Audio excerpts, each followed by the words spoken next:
السلام علیکم ورحمۃ اللہ وبرکاتہ۔ محترم سامعین کرام، سیرت النبی صلی اللہ علیہ وسلم کا یہ 33واں پارٹ ہے۔ اس حصے میں آپ صلح حدیبیہ کے بعد بادشاہوں اور امراء کے نام لکھے گئے کچھ خطوط سنیں گے۔ غزوہ خیبر اور غزوہ وادی القریٰ کے بارے میں تفصیلی گفتگو ہوگی انشاءاللہ، لہٰذا غور سے سماعت فرمائیں اور اپنے روشن ماضی سے وابستہ ہو جائیں۔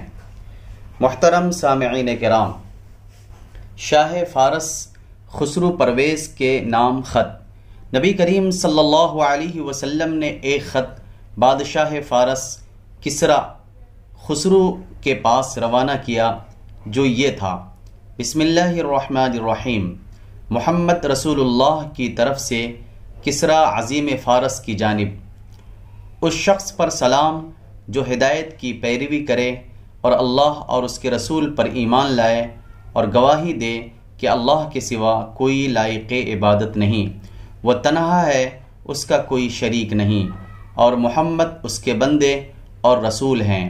میں تمہیں اللہ کی طرف بلاتا ہوں کیونکہ میں تمام انسانوں کی جانب اللہ کا فرستادہ ہوں، تاکہ جو شخص زندہ ہے اسے انجام بد سے ڈرایا جائے اور کافرین پر حق بات ثابت ہو جائے، یعنی حجت تمام ہو جائے۔ پس تم اسلام لاؤ، سالم رہو گے، اور اگر اس سے انکار کیا تو تم پر مجوس کا بھی بار گناہ ہوگا۔ اس خط کو لے جانے کے لیے آپ نے حضرت عبداللہ بن حذافہ سہمی رضی اللہ عنہ کو منتخب فرمایا۔ انہوں نے یہ خط سربراہ بحرین کے حوالے کیا۔ اب یہ معلوم نہیں کہ سربراہ بحرین نے یہ خط اپنے کسی آدمی کے ذریعہ کسریٰ کے پاس بھیجا یا خود حضرت عبداللہ بن حذافہ سہمی کو روانہ کیا۔ بہرحال جب یہ خط کسریٰ کو پڑھ کر سنایا گیا تو اس نے چاک کر دیا اور نہایت متکبرانہ انداز میں بولا: میری رعایا میں سے ایک حقیر غلام اپنا نام مجھ سے پہلے لکھتا ہے۔ رسول اللہ صلی اللہ علیہ وسلم کو اس واقعے کی جب خبر ہوئی تو آپ نے فرمایا: اللہ اس کی بادشاہت کو پارا پارا کرے، اور پھر وہی ہوا جو آپ نے فرمایا تھا۔ چنانچہ اس کے بعد کسریٰ نے اپنے یمن کے گورنر بازان کو لکھا کہ یہ شخص جو حجاز میں ہے اس کے یہاں اپنے 2 توانا اور مضبوط آدمی بھیج دو کہ وہ اسے میرے پاس حاضر کریں۔ بازان نے اس کی تعمیل کرتے ہوئے 2 آدمی منتخب کیے اور انہیں ایک خط دے کر رسول اللہ صلی اللہ علیہ وسلم کے پاس روانہ کیا، جس میں آپ کو یہ حکم دیا گیا تھا کہ ان کے ساتھ کسریٰ کے پاس حاضر ہو جائیں۔ جب وہ مدینہ پہنچے اور نبی کریم صلی اللہ علیہ وسلم کے روبرو حاضر ہوئے تو ایک نے کہا: شہنشاہ کسریٰ نے شاہ بازان کو ایک مکتوب کے ذریعہ حکم دیا ہے کہ وہ آپ کے پاس ایک آدمی بھیج کر آپ کو کسریٰ کے روبرو حاضر کرے، اور بازان نے اس کام کے لیے مجھے آپ کے پاس بھیجا ہے کہ آپ میرے ساتھ چلیں۔ ساتھ ہی دونوں نے دھمکی آمیز باتیں بھی کہیں۔ آپ نے انہیں حکم دیا کہ کل ملاقات کریں۔ ادھر عین اسی وقت جب کہ مدینے میں یہ دلچسپ مہم درپیش تھی، خود خسرو پرویز کے گھرانے کے اندر اس کے خلاف ایک زبردست بغاوت کا شعلہ بھڑک رہا تھا، جس کے نتیجے میں قیصر کی فوج کے ہاتھوں فارسی فوجوں کی پے در پہ شکست کے بعد اب خسرو کا بیٹا شیرویا اپنے باپ کو قتل کر کے خود بادشاہ بن بیٹھا تھا۔ یہ منگل کی رات 10 جمادی الاولیٰ 7 ہجری کا واقعہ ہے۔ رسول اللہ صلی اللہ علیہ وسلم کو اس واقعے کا علم وحی کے ذریعہ ہوا۔ چنانچہ جب صبح ہوئی اور دونوں فارسی نمائندے حاضر ہوئے تو آپ نے انہیں اس واقعے کی خبر دی۔ ان دونوں نے کہا: کچھ ہوش ہے؟ آپ کیا کہہ رہے ہیں؟ ہم نے اس سے بہت معمولی بات بھی آپ کے جرائم میں شمار کی ہے، تو کیا آپ کی یہ بات ہم بادشاہ کو لکھ بھیجیں؟ آپ نے فرمایا: ہاں، اسے میری اس بات کو خبر کر دو، اور اس سے یہ بھی کہہ دو کہ میرا دین اور میری حکومت وہاں تک پہنچ کر رہے گی جہاں تک کسریٰ پہنچ چکا ہے، بلکہ اس سے بھی آگے بڑھتے ہوئے اس جگہ جا کر رکے گی جس سے آگے اونٹ اور گھوڑے کے قدم جا ہی نہیں سکتے۔ تم دونوں اس سے یہ بھی کہہ دینا کہ اگر تم مسلمان ہو جاؤ تو جو کچھ تمہارے زیر اقتدار ہے وہ سب میں تمہیں دے دوں گا، اور تمہیں تمہاری قوم ابنا کا بادشاہ بنا دوں گا، اس کے بعد وہ دونوں مدینے سے روانہ ہو کر بازان کے پاس پہنچے اور اسے ساری تفصیلات سے آگاہ کیا۔ تھوڑے عرصے بعد ایک خط آیا کہ شرویہ نے اپنے باپ کو قتل کر دیا ہے۔ شرویہ نے اپنے اس خط میں یہ بھی ہدایت کی تھی کہ جس شخص کے بارے میں میرے والد نے تمہیں لکھا تھا اسے تا حکم ثانی برانگیختہ نہ کرنا۔ اس واقعے کی وجہ سے بازان اور اس کے فارسی رفقا جو یمن میں موجود تھے مسلمان ہو گئے۔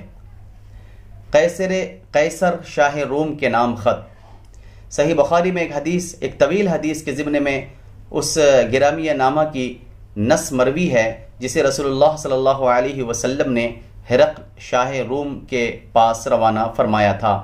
وہ مکتوب یہ ہے: بسم اللہ الرحمن الرحیم، اللہ کے بندے اور اس کے رسول محمد کی جانب سے ہرقل عظیم روم کی طرف، اس شخص پر سلام جو ہدایت کی پیروی کرے، تم اسلام لاؤ سالم رہو گے، اسلام لاؤ اللہ تمہیں تمہارا اجر دو بار دے گا، اور اگر تم نے روگردانی کی تو تم پر اریسیوں رعایا کا بھی گناہ ہوگا۔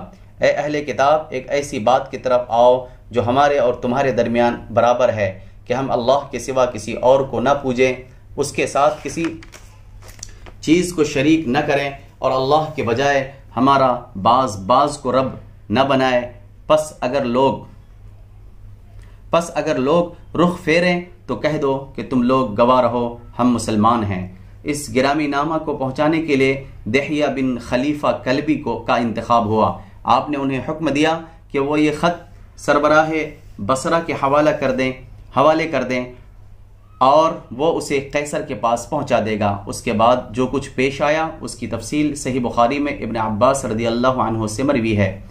ان کا ارشاد ہے کہ ابو سفیان بن حرب نے ان سے بیان کیا کہ ہرقل نے اس کو قریش کی ایک جماعت سمیت بلوایا۔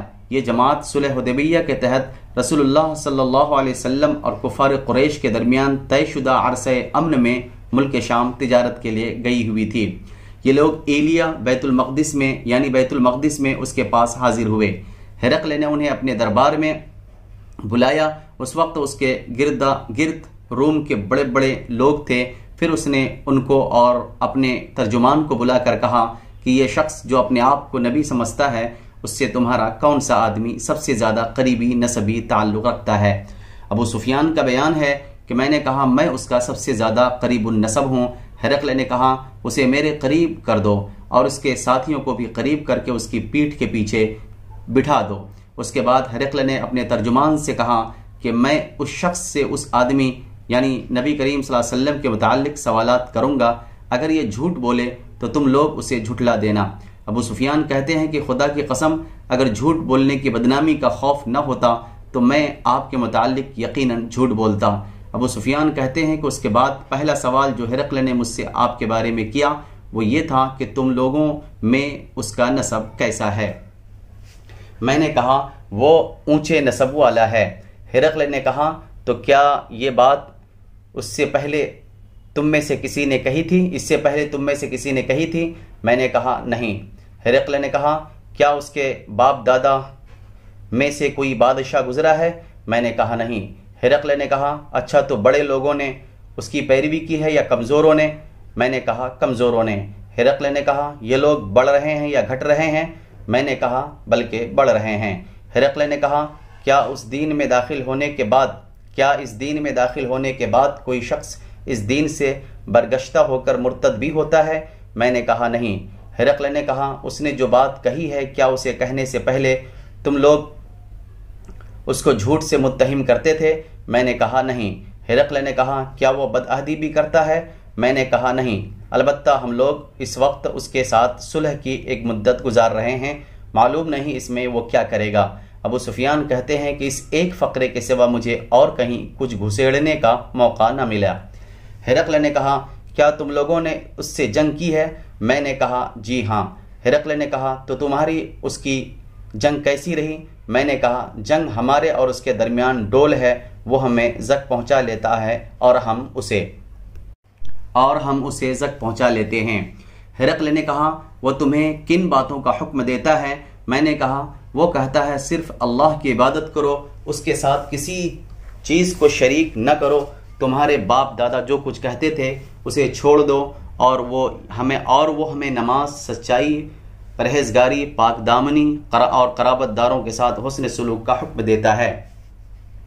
اس کے بعد ہرقل نے اپنے ترجمان سے کہا، تم اس شخص ابو سفیان سے کہو کہ میں نے تم سے اس شخص یعنی نبی کریم صلی اللہ علیہ وسلم کا نسب پوچھا تو تم نے بتایا کہ وہ اونچے نسب کا ہے، اور دستور یہی ہے کہ پیغمبر اپنی قوم کے اونچے نسب میں بھیجے جاتے ہیں۔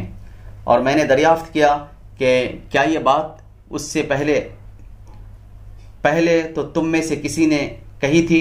تم نے بتلایا کہ نہیں۔ میں کہتا ہوں کہ اگر یہ بات اس سے پہلے کسی اور نے کہی ہوتی تو میں یہ کہتا کہ یہ شخص ایک ایسی بات کی نقالی کر رہا ہے جو اس سے پہلے کہی جا چکی ہے۔ اور میں نے دریافت کیا کہ کیا اس کے باپ دادوں میں کوئی بادشاہ گزرا ہے تو تم نے بتلایا کہ نہیں۔ میں کہتا ہوں کہ اگر اس کے باپ دادوں میں کوئی بادشاہ گزرا ہوتا تو میں کہتا کہ یہ شخص اپنے باپ کی بادشاہت کا طالب ہے۔ اور میں نے یہ دریافت کیا کہ کیا جو بات اس نے کہی ہے اسے کہنے سے پہلے تم لوگ اسے جھوٹ سے متہم کرتے تھے تو تم نے بتایا کہ نہیں۔ اور میں اچھی طرح جانتا ہوں کہ ایسا نہیں ہو سکتا کہ وہ لوگوں پر تو جھوٹ نہ بولے اور اللہ پر جھوٹ بولے۔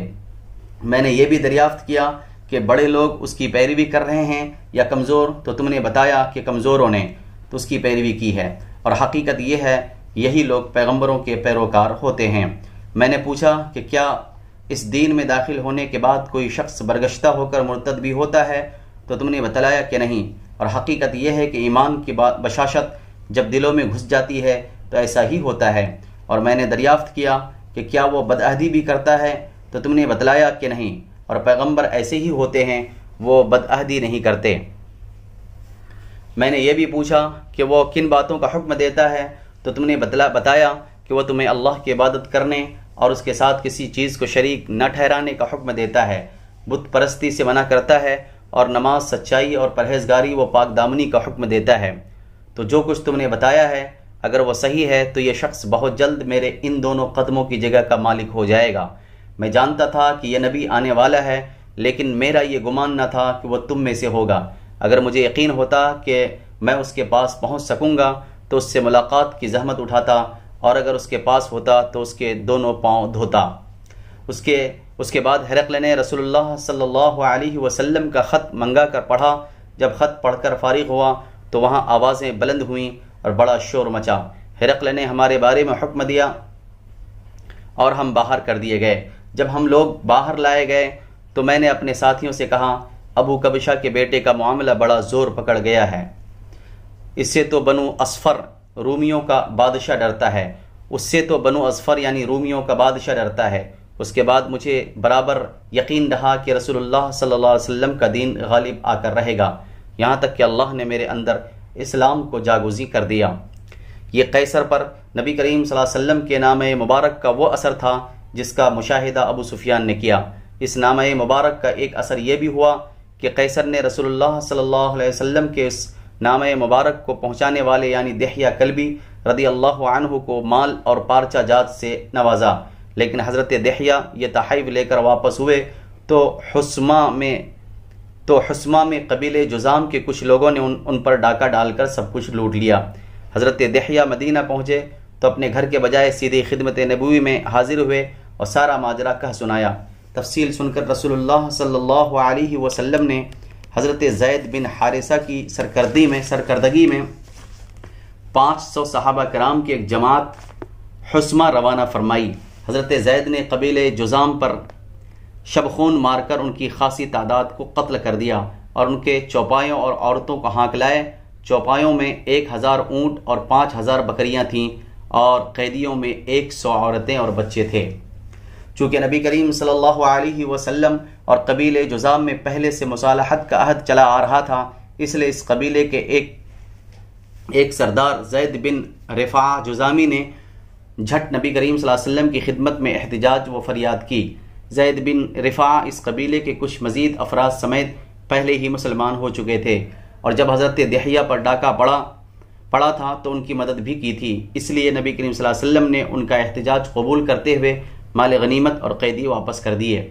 عام اہل مغازی نے اس واقعے کو صلح حدیبیہ سے پہلے بتایا ہے، مگر یہ فاش غلطی ہے، کیونکہ قیصر کے پاس نامہ مبارک کی روانگی صلح حدیبیہ کے بعد عمل میں آئی تھی، اسی لیے علامہ ابن قیم نے لکھا ہے کہ یہ واقعہ بلا شبہ حدیبیہ کے بعد کا ہے۔ منذر بن ساوی کے نام خط۔ نبی کریم صلی اللہ علیہ وسلم نے ایک خط منذر بن ساوی حاکم بحرین کے پاس لکھ کر اسے بھی اسلام کی دعوت دی، اور اس خط کو حضرت علا بن الحضرمی رضی اللہ عنہ کے ہاتھوں روانہ فرمایا۔ جواب میں منذر نے رسول اللہ صلی اللہ علیہ وسلم کو لکھا، اما بعد، اے اللہ کے رسول، میں نے آپ کا خط اہل بحرین کو پڑھ کر سنا دیا۔ بعض لوگوں نے اسلام کو محبت اور پاکیزگی کی نظر سے دیکھا اور اس کے حلقہ بگوش ہو گئے، اور بعض نے پسند نہیں کیا، اور میری زمین میں یہود اور مجوس بھی ہیں، لہٰذا آپ اس بارے میں اپنا حکم صادر فرمائیے۔ اس کے جواب میں رسول اللہ صلی اللہ علیہ وسلم نے یہ خط لکھا، بسم اللہ الرحمن الرحیم، محمد رسول اللہ کی جانب سے منذر بن ساوی کی طرف، تم پر سلام ہو، میں تمہاری طرف اللہ کی حمد کرتا ہوں جس کے سوا کوئی لائق عبادت نہیں، اور میں شہادت دیتا ہوں کہ محمد اس کے بندے اور رسول ہیں۔ اما بعد، میں تمہیں اللہ عز و جل کو یاد دلاتا ہوں، یاد رہے کہ جو شخص بھلائی اور خیرخواہی کرے گا وہ اپنے ہی لیے بھلائی کرے گا، اور جو شخص میرے قاصدوں کی اطاعت اور ان کے حکم کی پیروی کرے اس نے میری اطاعت کی، اور جو ان کے ساتھ خیرخواہی کرے اس نے میرے ساتھ خیرخواہی کی، اور میرے قاصدوں نے تمہاری اچھی تعریف کی ہے، اور میں نے تمہاری قوم کے بارے میں تمہاری سفارش قبول کر لی ہے، لہٰذا مسلمان جس حال پر ایمان لائے ہیں انہیں اس پر چھوڑ دو، اور میں نے خطا کاروں کو معاف کر دیا ہے، لہٰذا ان سے قبول کر لو، اور جب تک تم اصلاح کی راہ اختیار کیے رہو گے ہم تمہیں تمہارے عمل سے معزول نہ کریں گے، اور جو یہودیت یا مجوسیت پر قائم رہے اس پر جزیہ ہے۔ حوزہ بن علی صاحب یمامہ کے نام خط۔ نبی کریم صلی اللہ علیہ وسلم نے حوزہ بن علی حاکم یمامہ کے نام حسب ذیل خط لکھا، بسم اللہ الرحمن الرحیم، محمد رسول اللہ صلی اللہ علیہ وسلم کی طرف سے حوزہ بن علی کی جانب، اس شخص پر سلام جو ہدایت کی پیروی کرے۔ تمہیں معلوم ہونا چاہیے کہ میرا دین اونٹوں اور گھوڑوں کی رسائی کی آخری حد تک غالب آ کر رہے گا، لہذا اسلام لاؤ، سالم رہو گے، اور تمہارے ماتحت جو کچھ ہے اسے تمہارے لیے برقرار رکھوں گا۔ اس خط کو پہنچانے کے لیے بحیثیت قاصد سلیط بن عمرو عامری کا انتخاب فرمایا گیا۔ حضرت سلیط اس مہر لگے ہوئے خط کو لے کر حوزہ کے پاس تشریف لے گئے تو اس نے آپ کو مہمان بنایا اور مبارکباد دی۔ حضرت سلیط نے اسے خط پڑھ کر سنایا تو اس نے درمیانی قسم کا جواب دیا، اور نبی کریم صلی اللہ علیہ وسلم کی خدمت میں یہ لکھا، آپ جس چیز کی دعوت دیتے ہیں اس کی بہتری اور عمدگی کا کیا پوچھنا، اور عرب پر میری ہیبت بیٹھی ہوئی ہے، اس لیے کچھ کار پردازی میرے ذمہ کر دیں، میں آپ کی پیروی کروں گا۔ اس نے حضرت سلیط کو تحائف بھی دیے، انہیں ہجر کا بنا ہوا کپڑا دیا۔ حضرت سلیط یہ تحائف لے کر خدمت نبوی میں واپس آئے اور ساری تفصیلات گوش گزار کی۔ نبی کریم صلی اللہ علیہ وسلم نے اس کا خط پڑھ کر فرمایا، اگر وہ زمین کا ایک ٹکڑا بھی مجھ سے طلب کرے گا تو میں اسے نہ دوں گا، وہ خود بھی تباہ ہوگا اور جو کچھ اس کے ہاتھ میں ہے وہ بھی تباہ ہوگا۔ پھر جب رسول اللہ صلی اللہ علیہ وسلم فتح مکہ سے واپس تشریف لائے تو حضرت جبرائیل علیہ السلام نے یہ خبر دی کہ حوزہ کا انتقال ہو چکا ہے۔ نبی کریم صلی اللہ علیہ وسلم نے فرمایا، سنو، یمامہ میں ایک کذاب نمودار ہونے والا ہے جو میرے بعد قتل کیا جائے گا۔ ایک کہنے والے نے کہا، یا رسول اللہ، اسے کون قتل کرے گا؟ آپ نے فرمایا، تم اور تمہارے ساتھی، اور واقعتاً ایسا ہی ہوا۔ حارث بن ابی شمر غسانی حاکم دمشق کے نام خط۔ نبی کریم صلی اللہ علیہ وسلم نے اس کے پاس یہ خط رقم فرمایا، بسم اللہ الرحمن الرحیم، محمد رسول اللہ کی طرف سے حارث بن ابی شمر کی طرف، اس شخص پر سلام جو ہدایت کی پیروی کرے اور ایمان لائے اور تصدیق کرے، اور میں تمہیں دعوت دیتا ہوں کہ اللہ پر ایمان لاؤ جو تنہا ہے اور جس کا کوئی شریک نہیں، اور تمہارے لیے تمہاری بادشاہت باقی رہے گی۔ یہ خط قبیل اسد بن خزیمہ سے تعلق رکھنے والے ایک صحابی حضرت شجاع بن وہب کے بدست روانہ کیا گیا۔ جب انہوں نے یہ خط حارث کے حوالے کیا تو اس نے کہا مجھ سے میری بادشاہت کون چھین سکتا ہے، میں اس پر یلغار کرنے والا ہی ہوں، اور اسلام نہ لایا۔ شاہ عمان کے نام خط۔ نبی کریم صلی اللہ علیہ وسلم نے ایک خط شاہ عمان جعفرہ اور اس کے بھائی عبد کے نام لکھا۔ ان دونوں کے والد کا نام جلندی تھا۔ خط کا مضمون یہ تھا: بسم اللہ الرحمن الرحیم، محمد بن عبداللہ کی جانب سے جلندی کے دونوں صاحبزادوں جعفرہ اور عبد کے نام۔ جعفر اور عبد کے نام۔ اس شخص پر سلام جو ہدایت کی پیروی کرے، اما بعد، میں تم دونوں کو اسلام کی دعوت دیتا ہوں، اسلام لاؤ، سلامت رہو گے، کیونکہ میں تمام انسانوں کی جانب اللہ کا رسول ہوں، تاکہ جو زندہ ہے اسے انجام کے خطرے سے آگاہ کر دوں اور کافرین پر قول برحق ہو جائے۔ اگر تم دونوں اسلام کا اقرار کر لو گے تو تم ہی دونوں کو والی اور حاکم بناؤں گا، اور اگر تم دونوں نے اسلام کے اقرار کرنے سے گریز کیا تو تمہاری بادشاہت ختم ہو جائے گی، تمہاری زمین پر گھوڑوں کی یلغار ہوگی اور تمہاری بادشاہت پر میری نبوت غالب آ جائے گی۔ اس خط کو لے جانے کے لیے ایلچی کی حیثیت سے حضرت عمرو بن العاص رضی اللہ عنہ کا انتخاب عمل میں آیا۔ ان کا بیان ہے کہ میں روانہ ہو کر عمان پہنچا اور عبد سے ملاقات کی۔ دونوں بھائیوں میں یہ زیادہ دور اندیش اور نرم خو تھا۔ میں نے کہا میں تمہارے پاس اور تمہارے بھائی کے پاس رسول اللہ صلی اللہ علیہ وسلم کا ایلچی بن کر آیا ہوں۔ اس نے کہا میرا بھائی عمرو اور بادشاہت دونوں میں مجھ سے بڑا اور مجھ پر مقدم ہے، اس لیے اس نے کہا میرا بھائی عمر اور بادشاہت دونوں میں مجھ سے بڑا اور مجھ پر مقدم ہے، اس لیے میں تم کو اس کے پاس پہنچا دیتا ہوں کہ وہ تمہارا خط پڑھ لے۔ اس کے بعد اس نے کہا اچھا تم دعوت کس بات کی دیتے ہو؟ میں نے کہا ہم ایک اللہ کی طرف بلاتے ہیں جو تنہا ہے، جس کا کوئی شریک نہیں، اور ہم کہتے ہیں کہ اس کے علاوہ جس کی پوجا کی جاتی ہے اسے چھوڑ دو، اور یہ گواہی دو کہ محمد اللہ کے بندے اور رسول ہیں۔ عبد نے کہا اے عمرو، تم اپنی قوم کے سردار کے صاحبزادے ہو، بتاؤ تمہارے والد نے کیا کیا، کیونکہ ہمارے لیے اس کا طرز عمل لائق اتباع ہوگا۔ میں نے کہا وہ تو محمد صلی اللہ علیہ وسلم پر ایمان لائے بغیر وفات پا گئے، لیکن مجھے حسرت ہے کہ کاش انہوں نے اسلام قبول کیا ہوتا اور آپ کی تصدیق کی ہوتی۔ میں خود بھی انہی کی رائے پر تھا، لیکن اللہ نے مجھے اسلام کی ہدایت دے دی۔ عبد نے کہا تم نے کب ان کی پیروی کی؟ میں نے کہا ابھی جلد ہی۔ اس نے دریافت کیا تم کس جگہ اسلام لائے؟ میں نے کہا نجاشی کے پاس، اور بتلایا کہ نجاشی بھی مسلمان ہو چکا ہے۔ عبد نے پوچھا اس کی قوم نے اس کی بادشاہت کا کیا کیا؟ میں نے کہا اسے برقرار رکھا اور اس کی پیروی کی۔ اس نے کہا اسقفوں اور راہبوں نے بھی اس کی پیروی کی؟ میں نے کہا ہاں۔ عبد نے کہا اے عمرو دیکھو کیا کہہ رہے ہو، کیونکہ آدمی کی کوئی بھی خصلت جھوٹ سے زیادہ رسوا کن نہیں۔ میں نے کہا میں جھوٹ نہیں کہہ رہا ہوں اور نہ ہم اسے حلال سمجھتے ہیں۔ عبد نے کہا میں سمجھتا ہوں ہرقل کو نجاشی کے اسلام لانے کا علم نہیں۔ میں نے کہا کیوں نہیں؟ عبد نے کہا تمہیں یہ بات کیسے معلوم؟ میں نے کہا نجاشی ہرقل کو خراج ادا کیا کرتا تھا، لیکن جب اس نے اسلام قبول کیا اور محمد صلی اللہ علیہ وسلم کی تصدیق کی تو بولا خدا کی قسم اب اگر وہ مجھ سے 1 درہم بھی مانگے گا تو میں نہ دوں گا۔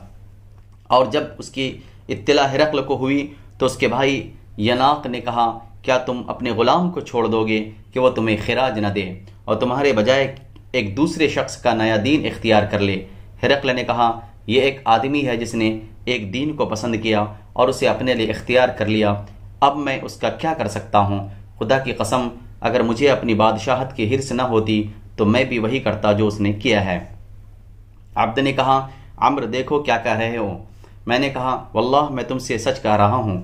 عبد نے کہا اچھا مجھے بتاؤ وہ کس بات کا حکم دیتے ہیں اور کس چیز سے منع کرتے ہیں؟ میں نے کہا اللہ عز و جل کی اطاعت کا حکم دیتے ہیں اور اس کی نافرمانی سے منع کرتے ہیں، نیکی و صلہ رحمی کا حکم دیتے ہیں اور ظلم و زیادتی، زناکاری، شراب نوشی اور پتھر بت اور صلیب کی عبادت سے منع کرتے ہیں۔ عبد نے کہا یہ کتنی اچھی بات ہے جس کی طرف بلاتے ہیں، اگر میرا بھائی بھی اس بات پر میری متابعت کرتا تو ہم لوگ سوار ہو کر چل پڑتے، یہاں تک کہ محمد صلی اللہ علیہ وسلم پر ایمان لاتے اور ان کی تصدیق کرتے، لیکن میرا بھائی اپنی بادشاہت کا اس سے کہیں زیادہ حریص ہے کہ اسے چھوڑ کر کسی کا تابع فرمان بن جائے۔ میں نے کہا اگر وہ اسلام قبول کر لے تو رسول اللہ صلی اللہ علیہ وسلم اس کی قوم پر اس کی بادشاہت برقرار رکھیں گے، البتہ ان کے مالداروں سے صدقہ لے کر فقیروں پر تقسیم کر دیں گے۔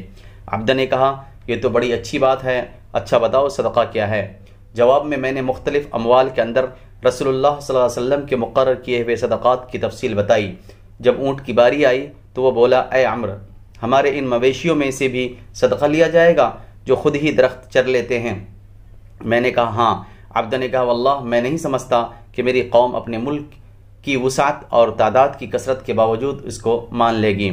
حضرت عمرو بن عاص کا بیان ہے کہ میں اس کی ڈیوڑھی میں چند دن ٹھہرا رہا، وہ اپنے بھائی کے پاس جا کر میری ساری باتیں بتاتا رہتا تھا۔ پھر ایک دن اس نے مجھے بلایا اور میں اندر داخل ہوا، چوبداروں نے میرے بازو پکڑ لیے، اس نے کہا چھوڑ دو، اور مجھے چھوڑ دیا گیا۔ میں نے بیٹھنا چاہا تو چوبداروں نے مجھے بیٹھنے نہ دیا۔ میں نے بادشاہ کی طرف دیکھا تو اس نے کہا اپنی بات کہو۔ میں نے سر بمہر خط اس کے حوالے کر دیا، اس نے مہر توڑ کر خط پڑھا۔ جب پورا خط پڑھ چکا تو اپنے بھائی کے حوالے کر دیا۔ بھائی نے بھی اسی طرح پڑھا، مگر میں نے دیکھا کہ اس کا بھائی اس سے زیادہ نرم دل ہے۔ بادشاہ نے پوچھا مجھے بتاؤ قریش نے کیا روش اختیار کی ہے؟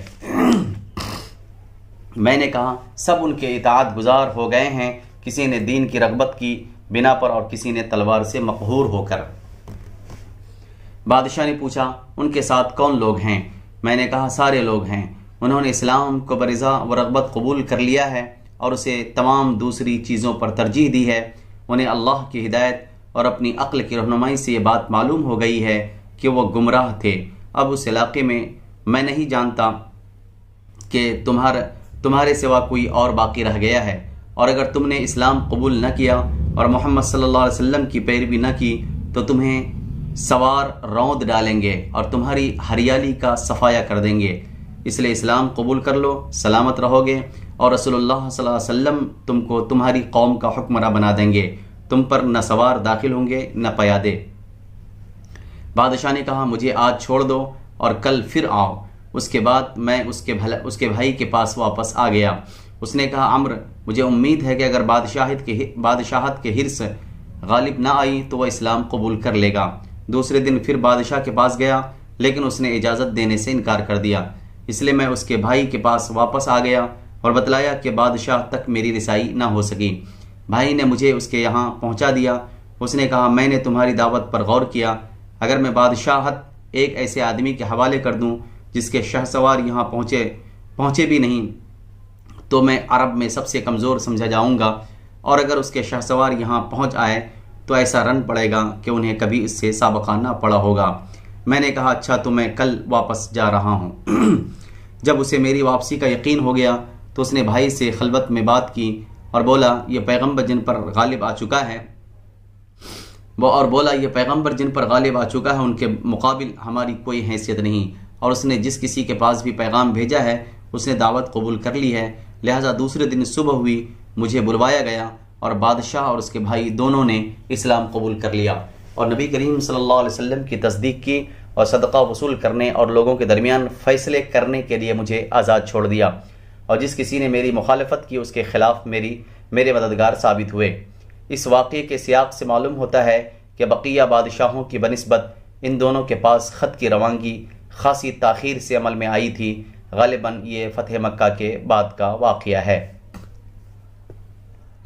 محترم سامعین اکرام، ان خطوط کے ذریعے نبی کریم صلی اللہ علیہ وسلم نے اپنی دعوت روئے زمین کے بیشتر بادشاہوں تک پہنچا دی، اور اس کے جواب میں کوئی ایمان لایا تو کسی نے کفر کیا، لیکن اتنا ضرور ہوا کہ کفر کرنے والوں کی توجہ بھی اس جانب مبذول ہو گئی، اور ان کے نزدیک آپ کا دین اور آپ کا نام ایک جانی پہچانی چیز بن گیا۔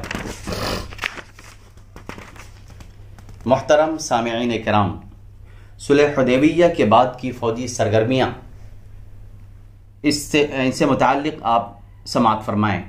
غزوہ غابہ اور غزوہ ذی قرد۔ یہ غزوہ در حقیقت بنو فزارہ کی ایک بڑی ٹکڑی کے خلاف جس نے رسول اللہ صلی اللہ علیہ وسلم کے مویشیوں پر ڈاکہ ڈالا تھا تعاقب سے عبارت ہے۔ حدیبیہ کے بعد اور خیبر سے پہلے یہ پہلا اور واحد غزوہ ہے جو رسول اللہ صلی اللہ علیہ وسلم کو پیش آیا۔ امام بخاری نے اس کا باب منعقد کرتے ہوئے بتایا ہے کہ یہ خیبر سے صرف 3 روز پہلے پیش آیا تھا، اور یہی بات اس غزوے کے خصوصی کار پرداز حضرت سلمہ بن اکوع رضی اللہ عنہ سے بھی مروی ہے۔ ان کی روایت صحیح مسلم میں دیکھی جا سکتی ہے۔ جمہور اہل مغازی کہتے ہیں کہ یہ واقعہ صلح حدیبیہ سے پہلے کا ہے، لیکن جو بات صحیح میں بیان کی گئی ہے اہل مغازی کے بیان کے مقابل وہی زیادہ صحیح ہے۔ اس غزوے کے ہیرو حضرت سلمہ بن اکوع رضی اللہ عنہ سے جو روایات مروی ہیں ان کا خلاصہ یہ ہے کہ نبی کریم صلی اللہ علیہ وسلم نے اپنی سواری کے اونٹ اپنے غلام رباح کے ہمراہ چرنے کے لیے بھیجے تھے، اور میں بھی ابو طلحہ کے گھوڑے سمیت ان کے ساتھ تھا کہ اچانک صبح دم عبد الرحمن فزاری نے اونٹوں پر چھاپا مارا اور ان سب کو ہانک لے گیا اور چرواہے کو قتل کر دیا۔ میں نے کہا، رباح، یہ گھوڑا لو، اسے ابو طلحہ تک پہنچا دو اور رسول اللہ صلی اللہ علیہ وسلم کو خبر کر دو۔ اور خود میں نے ایک ٹیلے پر کھڑے ہو کر مدینے کی طرف رخ کیا اور 3 بار پکار لگائی، یا صباحا، ہائے صبح کا حملہ۔ پھر میں حملہ آوروں کے پیچھے چل نکلا، ان پر تیر برساتا جاتا تھا اور یہ رجز پڑھتا جاتا تھا، انا ابن الاکوع والیوم یوم الرضع، میں اکوع کا بیٹا ہوں اور آج کا دن دودھ پینے والے کا دن ہے، یعنی آج پتہ لگ جائے گا کہ کس نے اپنی ماں کا دودھ پیا ہے۔ سلمہ بن اکوع کہتے ہیں کہ بخدا میں انہیں مسلسل تیروں سے چھلنی کرتا رہا، جب کوئی سوار میری طرف پلٹ کر آتا تو میں کسی درخت کے اوٹ میں بیٹھ جاتا، پھر اسے تیر مار کر زخمی کر دیتا، یہاں تک کہ جب یہ لوگ پہاڑ کے تنگ راستے میں داخل ہوئے تو میں پہاڑ پر چڑھ گیا اور پتھروں سے ان کی خبر لینے لگا۔ اس طرح میں نے مسلسل ان کا پیچھا کیے رکھا، یہاں تک کہ رسول اللہ صلی اللہ علیہ وسلم کے جتنے بھی اونٹ تھے میں نے ان سب کو اپنے پیچھے کر لیا، اور ان لوگوں نے میرے لیے ان اونٹوں کو آزاد چھوڑ دیا، لیکن میں نے پھر بھی ان کا پیچھا جاری رکھا اور ان پر تیر برساتا رہا، یہاں تک کہ بوجھ کم کرنے کے لیے انہوں نے 30 سے زیادہ چادریں اور 30 سے زیادہ نیزے پھینک دیے۔ وہ لوگ جو کچھ بھی پھینکتے تھے میں اس پر بطور نشان تھوڑے سے پتھر ڈال دیتا تھا تاکہ رسول اللہ صلی اللہ علیہ وسلم اور ان کے رفقا پہچان لیں کہ یہ دشمن سے چھینا ہوا مال ہے۔ اس کے بعد وہ لوگ ایک گھاٹی کے تنگ موڑ پر بیٹھ کر دوپہر کا کھانا کھانے لگے۔ میں بھی ایک چوٹی پر جا بیٹھا، یہ دیکھ کر ان کے 4 آدمی پہاڑ پر چڑھ کر میری طرف آئے۔ جب اتنے قریب آ گئے کہ بات سن سکیں تو میں نے کہا، تم لوگ مجھے پہچانتے ہو؟ میں سلمہ بن اکوع ہوں، تم میں سے جس کسی کو دوڑاؤں گا بے دھڑک پالوں گا، اور جو کوئی مجھے دوڑائے گا ہرگز نہ پا سکے گا۔ میری یہ بات سن کر چاروں واپس چلے گئے اور میں اپنی جگہ جمع رہا، یہاں تک کہ میں نے رسول اللہ صلی اللہ علیہ وسلم کے سواروں کو دیکھا کہ درختوں کے درمیان سے چلے آ رہے ہیں۔ سب سے آگے اخرم تھے، ان کے پیچھے ابو قتادہ اور ان کے پیچھے مقداد بن اسود۔ محاذ پر پہنچ کر عبد الرحمن اور حضرت اخرم میں ٹکر ہوئی۔ حضرت اخرم نے عبد الرحمن کے گھوڑے کو زخمی کر دیا، لیکن عبد الرحمن نے نیزہ مار کر حضرت اخرم کو قتل کر دیا اور ان کے گھوڑے پر جا پلٹا، مگر اتنے میں حضرت ابو قتادہ رضی اللہ عنہ عبد الرحمن کے سر پر جا پہنچے اور اسے نیزہ مار کر زخمی کر دیا۔ بقیہ حملہ آور پیٹ پھیر کر بھاگے اور ہم نے انہیں کھدیڑنا شروع کیا۔ میں اپنے پاؤں پر اچھلتا ہوا دوڑ رہا تھا۔ سورج ڈوبنے سے کچھ پہلے ان لوگوں نے اپنا رخ ایک گھاٹی کی طرف موڑا جس میں ذی قرد نام کا ایک چشمہ تھا۔ یہ لوگ پیاسے تھے اور وہاں پانی پینا چاہتے تھے، لیکن میں نے انہیں چشمے سے پرے ہی رکھا اور وہ ایک قطرہ بھی نہ چکھ سکے۔ رسول اللہ صلی اللہ علیہ وسلم اور شہ سوار صحابہ دن ڈوبنے کے بعد میرے پاس پہنچے۔ میں نے عرض کیا، یا رسول اللہ، یہ سب پیاسے تھے، اگر آپ مجھے 100 آدمی دے دیں تو میں زین سمیت ان کے تمام گھوڑے چھین لوں اور ان کی گردنیں پکڑ کر حاضر خدمت کر دوں۔ آپ نے فرمایا، اکوع کے بیٹے، تم قابو پا گئے ہو تو اب ذرا نرمی برتو۔ پھر آپ نے فرمایا کہ اس وقت بنو غطفان میں ان کی مہمان نوازی کی جا رہی ہے، اس غزوے پر رسول اللہ صلی اللہ علیہ وسلم نے تبصرہ کرتے ہوئے فرمایا، آج ہمارے سب سے بہتر شاہ سوار ابو قتادہ اور سب سے بہتر پیادہ سلمہ ہیں، اور آپ نے مجھے 2 حصے دیے، ایک پیادہ کا حصہ اور ایک شاہ سوار کا حصہ، اور مدینہ واپس ہوتے ہوئے مجھے یہ شرف بخشا کہ اپنی عصبہ نامی اونٹنی پر اپنے پیچھے سوار فرما لیا۔ اس غزوے کے دوران رسول اللہ صلی اللہ علیہ وسلم نے مدینے کا انتظام حضرت ابن ام مکتوم کو سونپا تھا، اور اس غزوے کا پرچم حضرت مقداد بن عمرو رضی اللہ عنہ کو عطا فرمایا تھا۔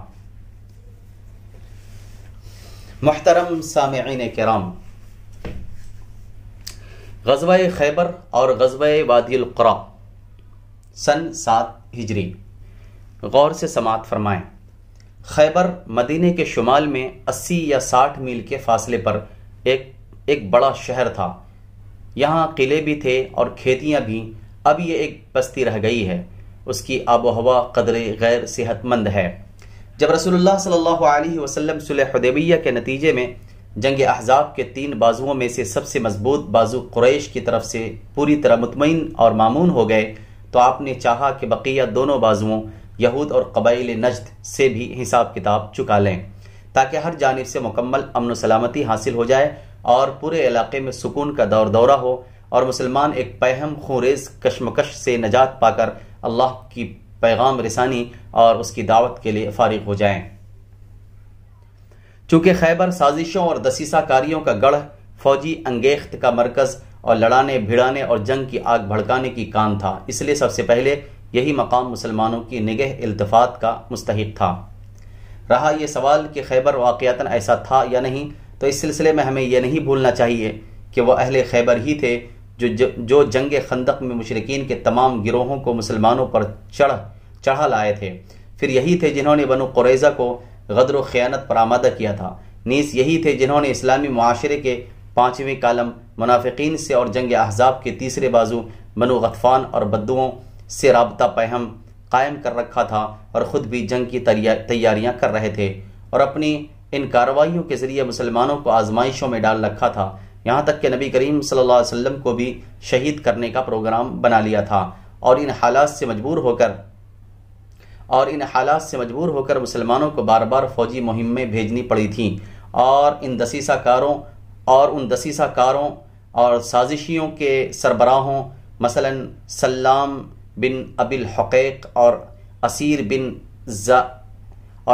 زارم کا صفایا کرنا پڑا تھا، لیکن ان یہود کے تئیں مسلمانوں کا فرض در حقیقت اس سے بھی کہیں بڑا تھا۔ البتہ مسلمانوں نے اس فرض کی ادائیگی میں قدر تاخیر سے اس لیے کام لیا تھا کہ ابھی ایک قوت یعنی قریش جو ان یہود سے زیادہ بڑی طاقت اور طاقتور جنگجو اور سرکش تھی، مسلمانوں کے مد مقابل تھی۔ اس لیے مسلمان اسے نظر انداز کر کے یہود کا رخ نہیں کر سکتے تھے، لیکن جو ہی قریش کے ساتھ اس محض آرائی کا خاتمہ ہوا، ان مجرم یہودیوں کے محاسبے کے لیے فضا صاف ہو گئی اور ان کا پورا یوم الحساب قریب آ گیا۔ خیبر کو روانگی۔ ابن اسحاق کا بیان ہے کہ رسول اللہ صلی اللہ علیہ وسلم نے حدیبیہ سے واپس آ کر ذی الحجہ کا پورا مہینہ اور محرم کے چند دن مدینے میں قیام فرمایا، پھر محرم کے باقی مادہ ایام میں خیبر کے لیے روانہ ہو گئے۔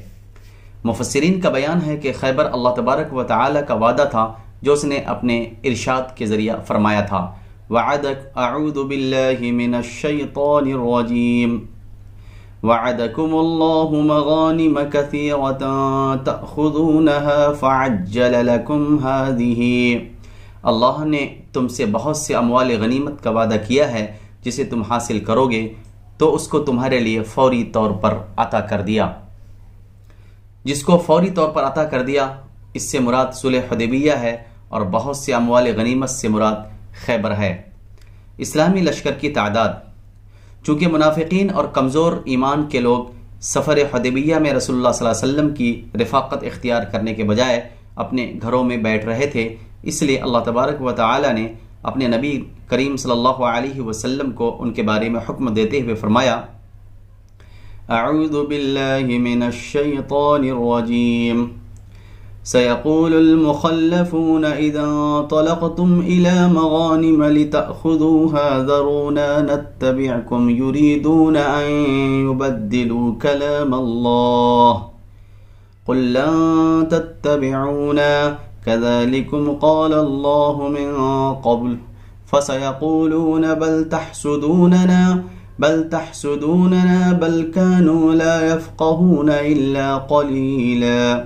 جب تم اموال غنیمت حاصل کرنے کے لیے جانے لگو گے تو یہ پیچھے چھوڑے گئے لوگ کہیں گے کہ ہمیں بھی اپنے ساتھ چلنے دو. یہ چاہتے ہیں کہ اللہ کی بات بدل دیں.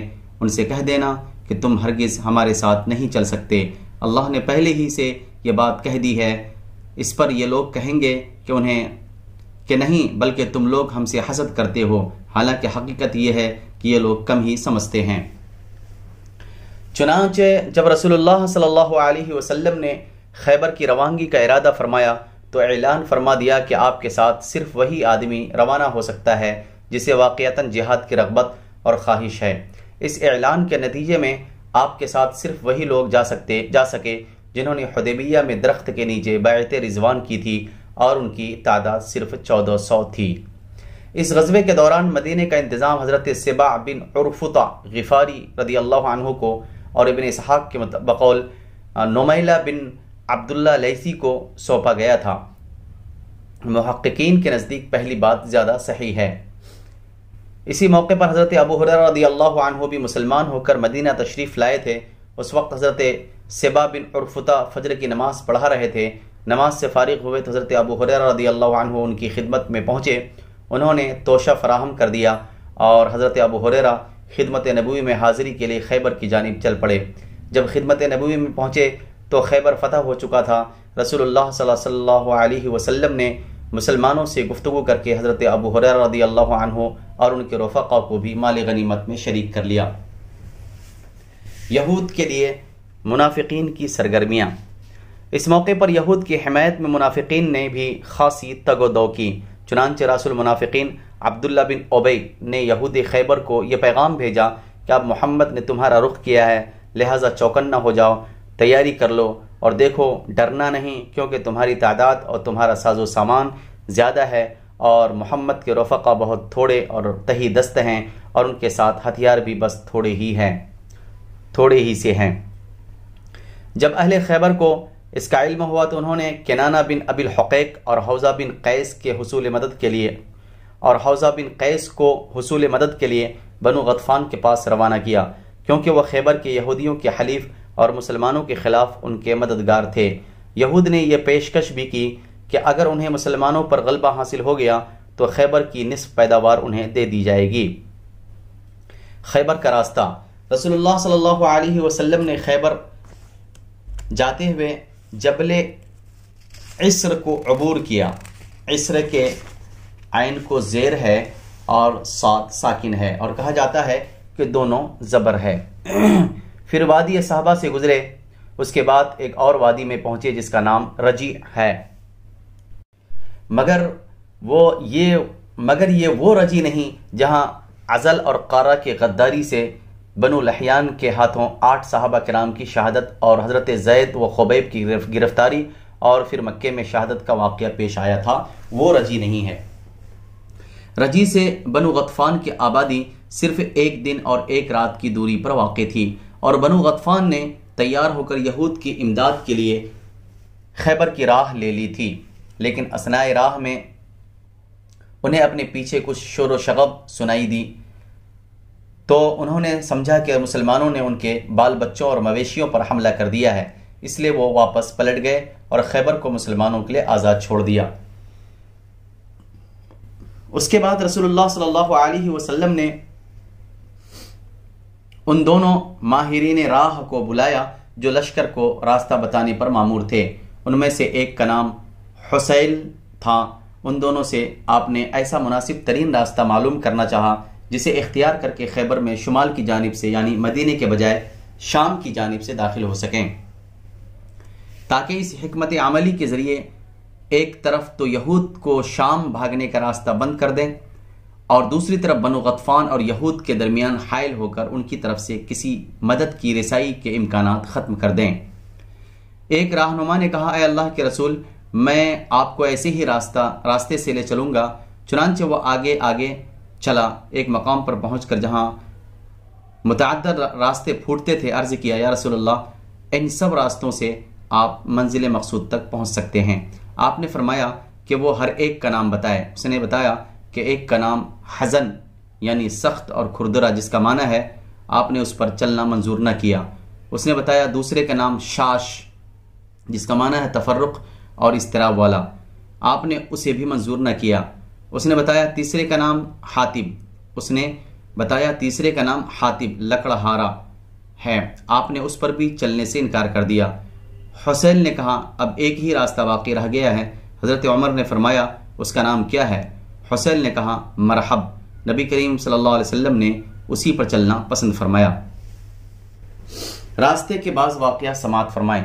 حضرت سلمہ بن اکوع رضی اللہ عنہ کا بیان ہے کہ ہم لوگ نبی کریم صلی اللہ علیہ وسلم کے ہمراہ خیبر روانہ ہوئے۔ رات میں سفر طے ہو رہا تھا۔ ایک آدمی نے عامر سے کہا اے عامر کیوں نہ ہمیں اپنے کچھ نوادرات سناؤ۔ عامر شاعر تھے، سواری سے اترے اور قوم کی ہودی خوانی کرنے لگے۔ اشعار یہ تھے اللہم لولا انت مہتدینا ولا تصدقنا ولا صلینا فاغفر فداء لک متقینا وثبت الاقدام ان لاقینا والقین سکینة علینا انا اذا صیح بنا ابینا وبالصیاح عولوا علینا۔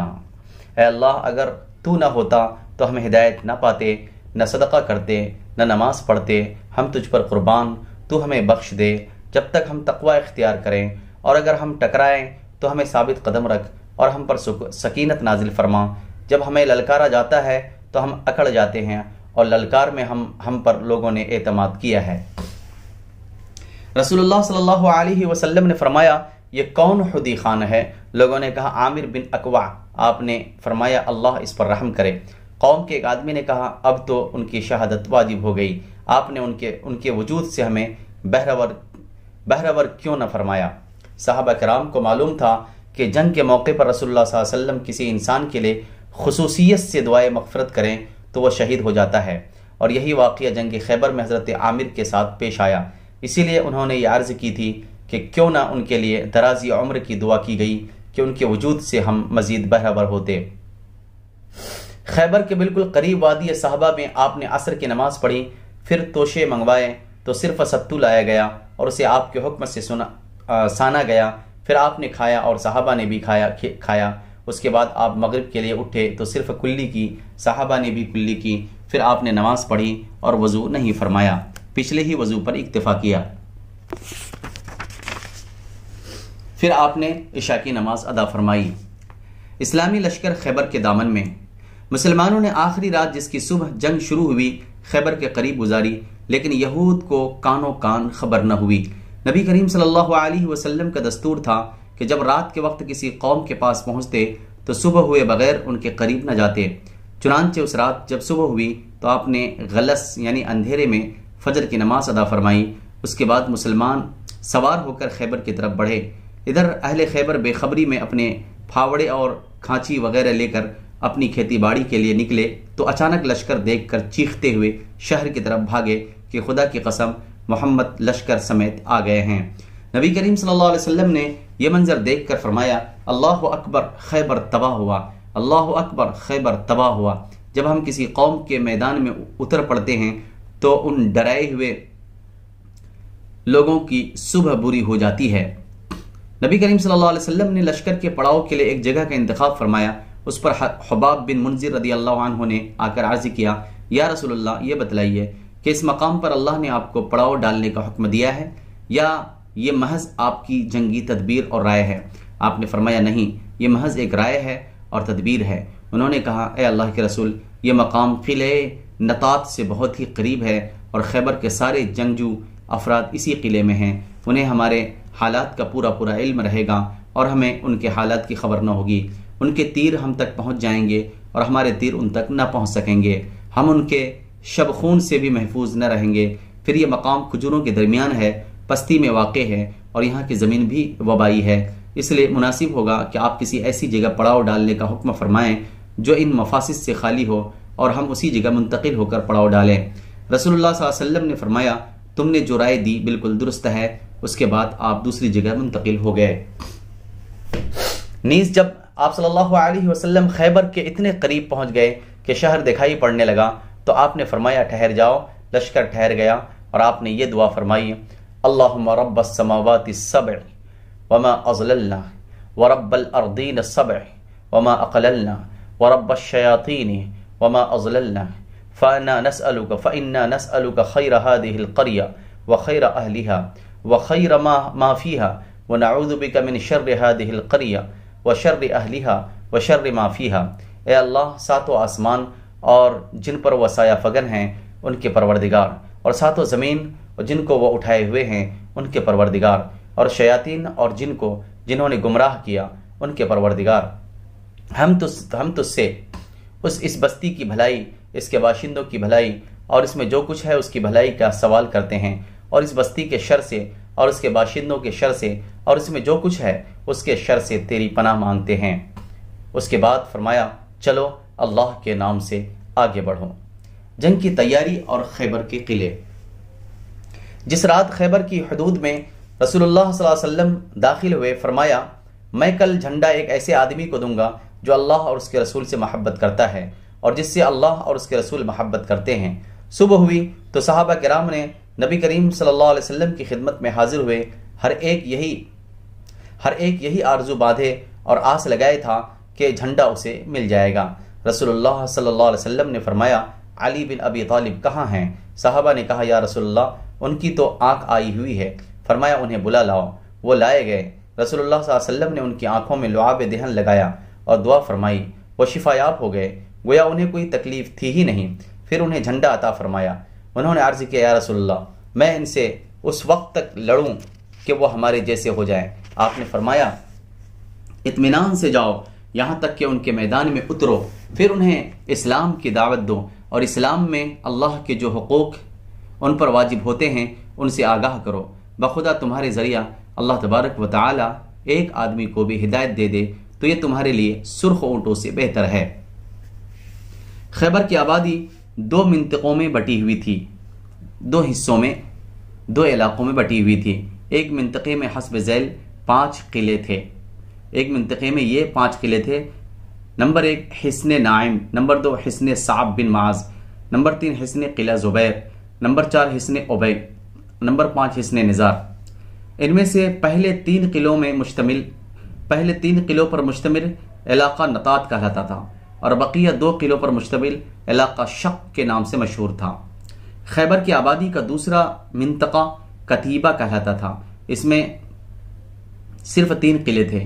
حصن قموس یہ قبیلہ بنو نذیر کے خاندان ابو الحقیق کا قلعہ تھا. حصن وطیح، حصن سلالم. ان 8 قلعوں کے علاوہ خیبر میں مزید قلعے اور گڑھیاں بھی تھیں مگر وہ چھوٹی تھیں اور قوت و حفاظت میں ان قلعوں کے ہم پلہ نہ تھی. جہاں تک جنگ کا تعلق ہے تو وہ صرف پہلے منطقے میں ہوئی. دوسرے منطقے کے 3 قلعے لڑنے والوں کی کثرت کے باوجود جنگ کے بغیر ہی مسلمانوں کے حوالے کر دیے گئے. معزز سامعین کرام، معرکے کا آغاز اور قلعہ نائم کی فتح کے بارے میں سماعت فرمائیں.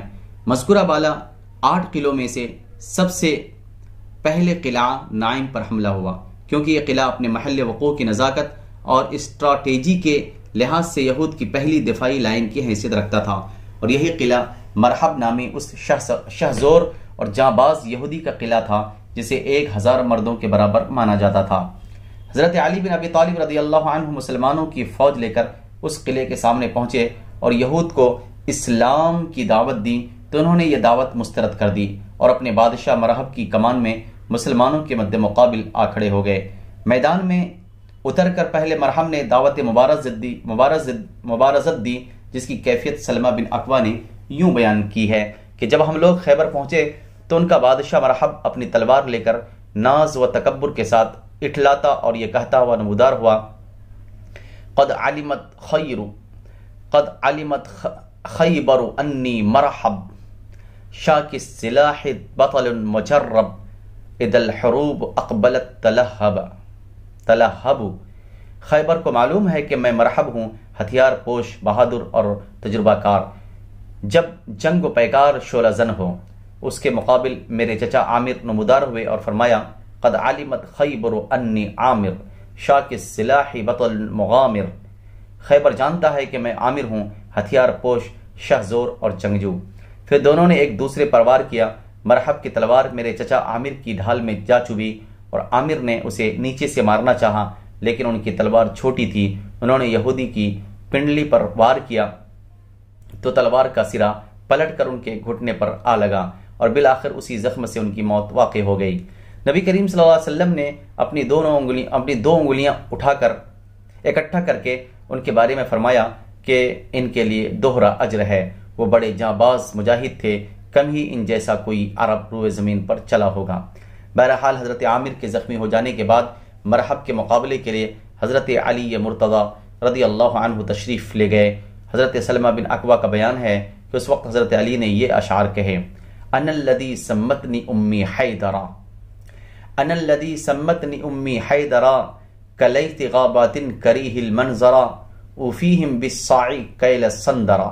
میں وہ شخص ہوں کہ میری ماں نے میرا نام حیدر شیر رکھا ہے، جنگل کے شیر کی طرح خوفناک، میں انہیں سا کے بدلے نیزے کی ناپ پوری کروں گا۔ اس کے بعد مرحب کے سر پر ایسی تلوار ماری کہ وہیں ڈھیر ہو گیا۔ پھر حضرت علی ہی کے ہاتھوں فتح حاصل ہوئی۔ جنگ کے دوران حضرت علی رضی اللہ عنہ یہود کے قلعے کے قریب پہنچے تو ایک یہودی نے قلعہ کی چوٹی سے جھانک کر کہا: تم کون ہو؟ حضرت علی نے کہا: میں علی بن ابی طالب ہوں۔ یہود نے کہا: اس کتاب کی قسم جو موسیٰ علیہ السلام پر نازل کی گئی، تم لوگ بلند ہوئے۔ اس کے بعد مرحب کا بھائی یاسر یہ کہتے ہوئے نکلا کہ کون ہے جو میرا مقابلہ کرے گا؟ اس کے اس چیلنج پر حضرت زبیر رضی اللہ عنہ میدان میں اترے۔ اس پر ان کی ماں حضرت صفیہ رضی اللہ عنہ نے کہا: یا رسول اللہ، کیا میرا بیٹا قتل کیا جائے گا؟ آپ نے فرمایا: نہیں، بلکہ تمہارا بیٹا اسے قتل کرے گا۔ چنانچہ حضرت زبیر نے یاسر کو قتل کر دیا۔ اس کے بعد حصن نعیم کے پاس زوردار جنگ ہوئی جس میں کئی سربر آوردہ یہودی مارے گئے اور بقیہ یہود میں تاب مقاومت نہ رہی، چنانچہ وہ مسلمانوں کا حملہ روک نہ سکے۔ بعض ماخذ سے معلوم ہوتا ہے کہ یہ جنگ کئی دن جاری رہی اور اس میں مسلمانوں کو شدید مقاومت کا سامنا کرنا پڑا، تاہم یہود مسلمانوں کو زیر کرنے سے مایوس ہو چکے تھے، اس لیے چپکے اس قلعے سے منتقل ہو کر قلعہ صعب میں چلے گئے اور مسلمانوں نے قلعہ نعیم پر قبضہ کر لیا۔ قلعہ صعب بن معاذ کی فتح۔ قلعہ نعیم کے بعد قلعہ صعب قوت و حفاظت کے لحاظ سے دوسرا سب سے بڑا مضبوط قلعہ تھا۔